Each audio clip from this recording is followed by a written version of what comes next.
पिछले भाग में आपने देखा अनंत, संभव, रिद्धि और प्रिया 4 दोस्त हैं जो पैरानॉर्मल एक्टिविटी पर रिसर्च कर रहे थे। अपनी नॉलेज से वे लोग भूत प्रेत जैसी अफवाहों से बचाते हैं और बरसों से फंसी आत्माओं को मुक्त करने का भी काम करते हैं। वे चारों किसी शक्तिशाली नकारात्मक ऊर्जा पर अपनी रिसर्च करना चाहते थे, इसलिए वे इफ्रिन जीन कहानी में बताई गई चांदपुर हवेली पहुंच जाते हैं ताकि उन्हें भी किसी शक्तिशाली ऊर्जा को जानने का मौका मिल सके।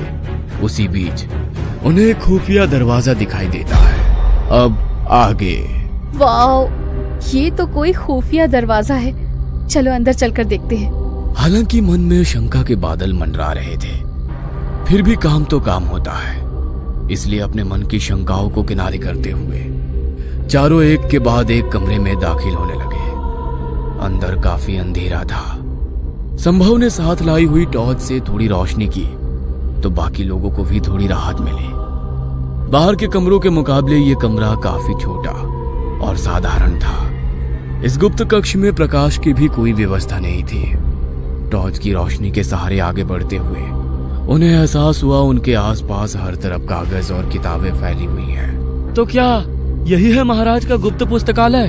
अनंत ने कहा। लगता तो यही है।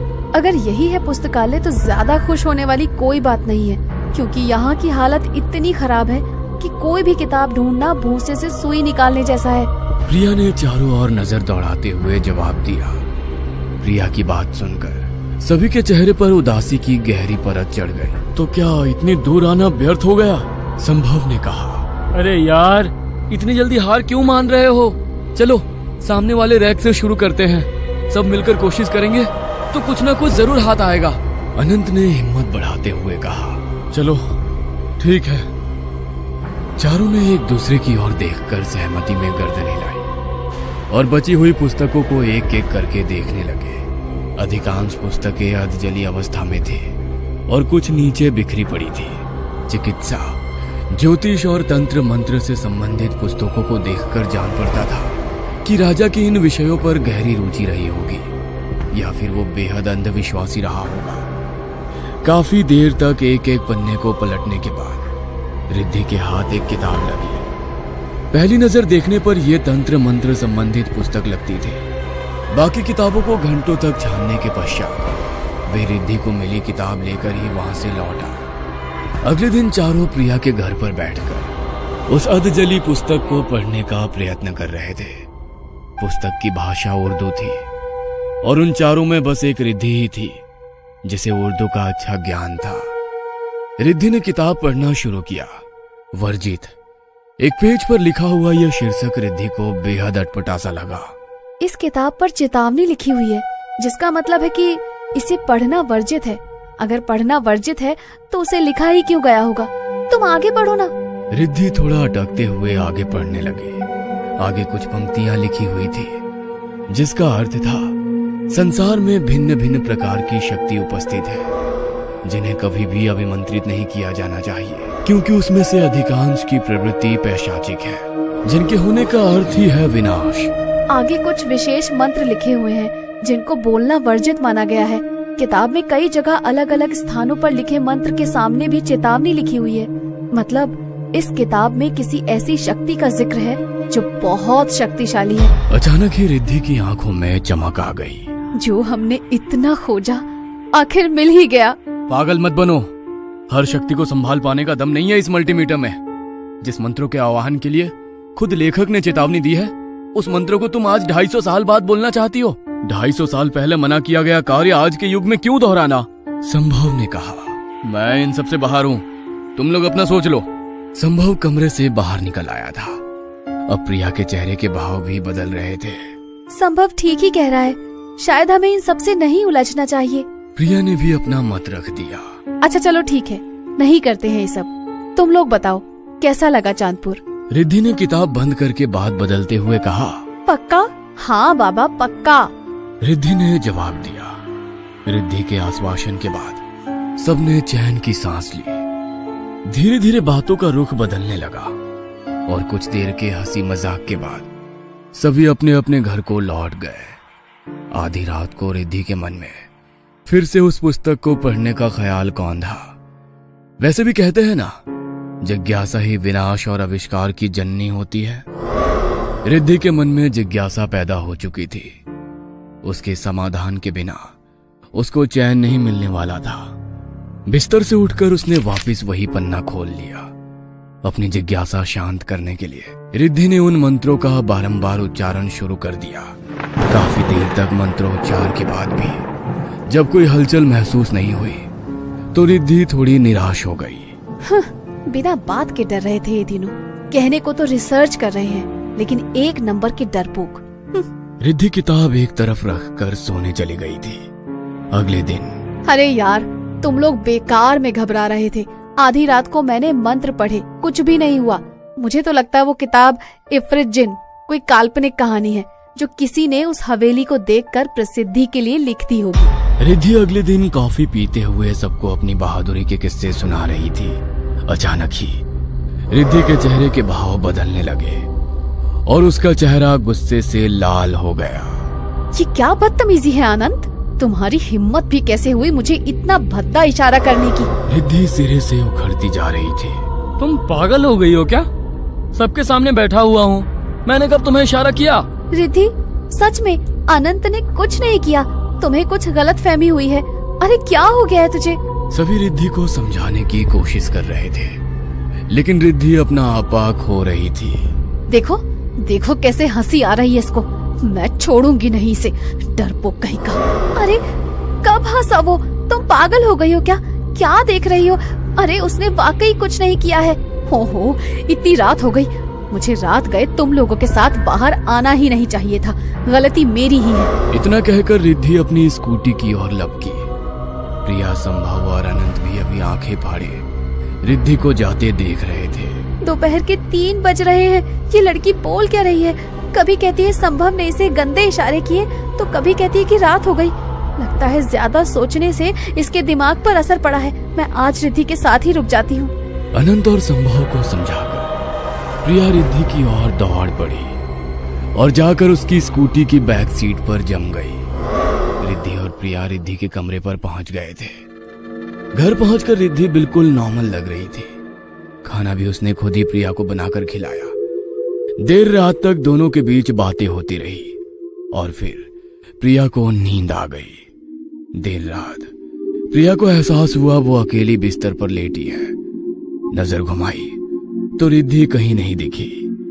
बिस्तर से नीचे उतरना चाहा तो उसे एहसास हुआ कि वो कमरे में नहीं, किसी जंगल जैसे स्थान पर है। प्रिया को अपनी आंखों पर यकीन नहीं हो रहा था। कमरे से जंगल में कैसे और कब पहुंच गई उसे एहसास ही नहीं हुआ। किसी तरह हिम्मत करके थोड़ी दूर जाकर देखा तो कुछ आदिवासी जैसे लोग दिखाई दिए। वे लोग कुछ अजीब सा नृत्य कर रहे थे। प्रिया को डर से पसीने छूटने लगे थे। जैसे ही वो उन आदिवासियों के नजदीक पहुंची, वहां कोई भी व्यक्ति नहीं दिखाई दिया। सिर्फ कुछ भयानक मूर्तियां वहां रखी दिखाई पड़ी। सभी मूर्तियों की आंखें ऐसे फटी थी जैसे अभी उन मूर्तियों में से कोई बाहर निकल आएगा। प्रिया का सर चकराने लगा था। कभी कमरा, कभी जंगल, कभी आदिवासी, कभी मूर्तियां। यह सब क्या हो रहा है उसके साथ? उसे अपने आसपास सब कुछ घूमता सा प्रतीत होने लगा था।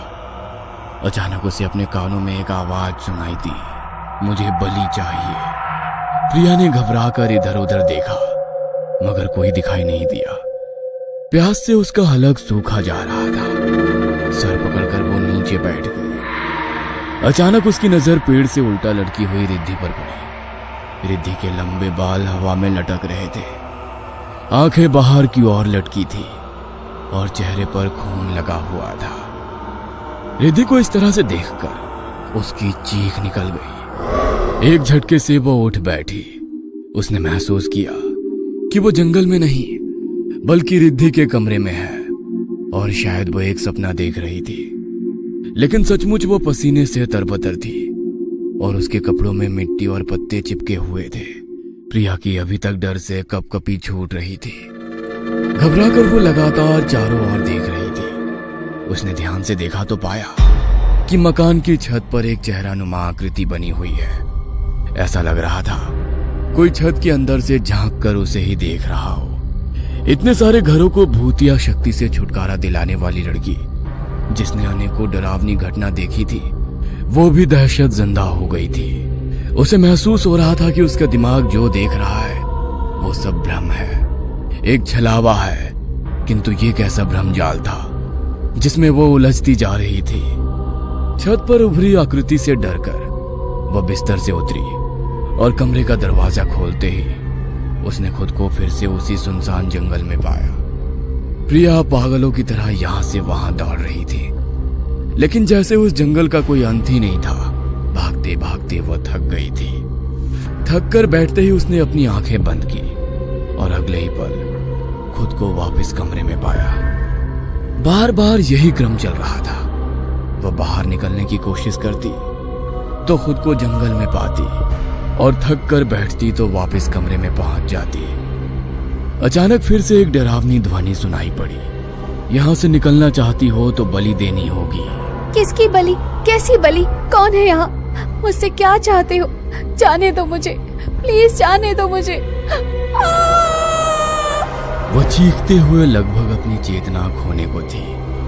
तभी रिद्धि कमरे के अंदर आती है। बिखरे बाल, होठों से बेतरतीब बिखरी लाली। ऐसा लगता था जैसे होठों पर खून लगा हो।